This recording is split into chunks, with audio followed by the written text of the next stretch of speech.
আসসালামু আলাইকুম। জানিয়ে দেব এই মুহূর্তে হাতে পাওয়া সর্বশেষ ভয়ঙ্কর কিছু আন্তর্জাতিক আপডেট বাংলা সংবাদ। শুরুতেই থাকছে সংবাদ শিরোনাম।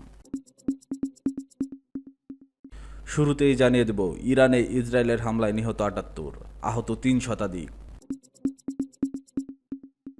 এরপর রয়েছে ট্রাম্পের হুঁশিয়ারি, চুক্তিতে না এলে আরও ভয়াবহ হামলা। এখন শুনছিলেন সংবাদ শিরোনাম, এবার বিস্তারিত। প্রিয় দর্শক, আপনি যদি এই চ্যানেলে নতুন হয়ে থাকেন, ভিডিওটি দেখতে দেখতে চ্যানেলটি সাবস্ক্রাইব করে আমাদের সাথেই থাকুন।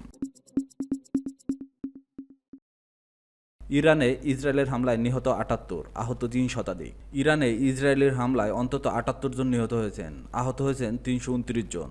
দেশটির রেভলিউশনারি গার্ড পরিচালিত নিউজ এজেন্সি ফার্সের বরাতে তুর্কি বার্তা সংস্থা আনাদোলুর প্রকাশিত এক প্রতিবেদনে থেকে এ তথ্য জানা গেছে। প্রতিবেদনে উল্লেখ করা হয়, বেসরকারি পরিসংখ্যান অনুযায়ী হামলায় ৭০ জনেরও বেশি নিহত, ৩২৯ জনেরও বেশি আহত হয়েছে। শুক্রবার স্থানীয় সময় ভোররাতে অপারেশন রাইজিং লায়ন শুরু করে ইসরায়েল। এটি ইরানে এ পর্যন্ত চালানো সবচেয়ে বড় অভিযান হিসেবে বিবেচিত হচ্ছে। হামলার শুরুতেই অন্তত ২০০ যুদ্ধবিমান অংশ নেয় এবং ১০০টির বেশি স্থানে আক্রমণ চালায়। এর মধ্যে রয়েছে পরমাণু স্থাপনা, ব্যালিস্টিক মিসাইল ঘাঁটি, সামরিক ঘাঁটি ও আকাশ প্রতিরক্ষা ব্যবস্থা। পরবর্তী সময়ে আরও একবার হামলা চালায় ইসরায়েল, যার ফলশ্রুতিতে ইরানের সেনাপ্রধান ও বিপ্লবী গার্ডের ঊর্ধ্বতন অনেক সেনা কর্মকর্তা এবং পরমাণু বিজ্ঞানী নিহত হন। ইসরায়েলের প্রধানমন্ত্রী বেনিয়ামিন নেতানিয়াহু হুঁশিয়ারি দিয়েছে যে লক্ষ্য অর্জন না হওয়া পর্যন্ত এই অভিযান চলতে থাকবে। এর লক্ষ্য ছিল ইরানের পারমাণবিক ও ব্যালিস্টিক মিসাইল কর্মসূচি ধ্বংস করা।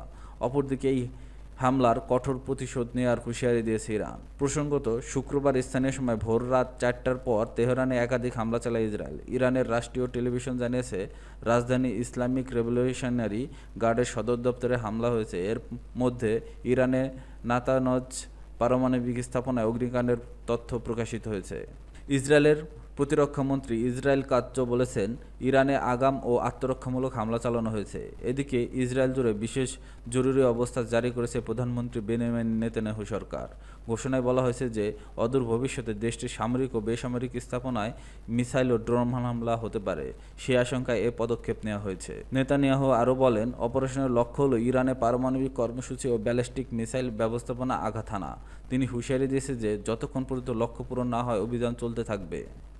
আল জাজিরার প্রতিবেদন অনুযায়ী রাজধানীর উত্তর পূর্ব দিকে বিস্ফোরণের শব্দ শোনা গেছে, তবে এর ফলাফলে কী ধরনের ক্ষয়ক্ষতি হয়েছে তা তাৎক্ষণিক জানা যায়নি।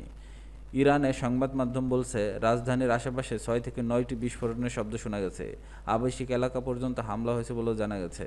স্থানীয় সংবাদ সংস্থা তাসনিম জানিয়েছে, হামলার পর রাজধানীর ইমাম খোমেনি আন্তর্জাতিক বিমানবন্দর সাময়িকভাবে বন্ধ রাখা হয়েছে। যুক্তরাষ্ট্রের পররাষ্ট্রমন্ত্রী মার্কো রুবিও বলেছে, ওয়াশিংটন এই হামলায় জড়িত ছিল না। ওয়াশিংটন বলছে যে তাদের অগ্রাধিকার হলো মধ্যপ্রাচ্যের মার্কিন বাহিনীর নিরাপত্তা নিশ্চিত রাখা।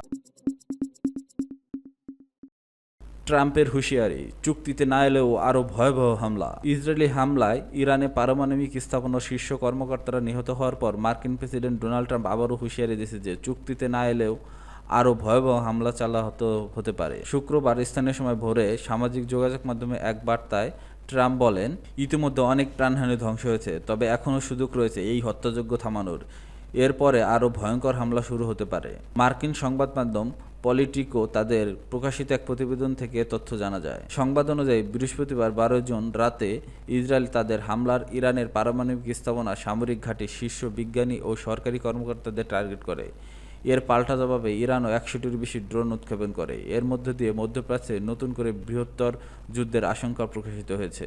ইরানের সর্বোচ্চ নেতা আয়াতুল্লাহ আল খামেনি শুক্রবার হুঁশিয়ারি দিয়েছে যে জয়নবাদী শাসক গোষ্ঠী নিজেদের জন্য একটা কঠিন ও যন্ত্রণাদায়ক পরিণতি ডেকে এনেছে। অন্যদিকে ট্রাম্প অভিযোগ করেছিল যে তার প্রশাসন অনেকবারই ইরানকে পারমাণবিক কর্মসূচি সমাপ্তির বিনিময়ে চুক্তিতে আসার সুযোগ দিয়েছে, কিন্তু তারা তা প্রত্যাখ্যান করছে। তিনি বলেন, আমি আগেই বলেছিলাম, এটা তাদের কল্পনার চেয়েও খারাপ হবে। যুক্তরাষ্ট্র বিশ্বের সেরা সবচেয়ে প্রাণঘাতী অস্ত্র তৈরি করে এবং এর অনেকগুলোই রয়েছে ইসরায়েলের কাছে, আরও আসছে। মার্কিন প্রেসিডেন্ট আরও বলেন, ইরান কট্টরপন্থীরা আমার হুঁশিয়ারি গ্রাহ্য না করায় সবাই নিহত হয়েছে। এটা এখনই থেমে যাবে না। বিশ্ব রাজনীতিবিদরা এই উত্তেজনার ক্রমোন্নতিতে গভীর উদ্বেগ প্রকাশ করেছে। ইউরোপীয় কমিশনের president Ursula von der Leyen এই পরিস্থিতিকে গভীরভাবে উদ্বেগজনক উল্লেখ করে সবাইকে শান্ত থাকার ও পাল্টা পদক্ষেপ থেকে বিরত থাকার আহ্বান জানিয়েছে। ন্যাটো মহাসচিব মার্কো রুটিও সুইডেনের রাজধানী স্টকহোম সাংবাদিকদের বলেন, এই মুহূর্তে সবচেয়ে গুরুত্বপূর্ণ হলো মিত্ররা ঐক্য প্রকাশ করে উত্তেজনা হ্রাসের কাজ করা।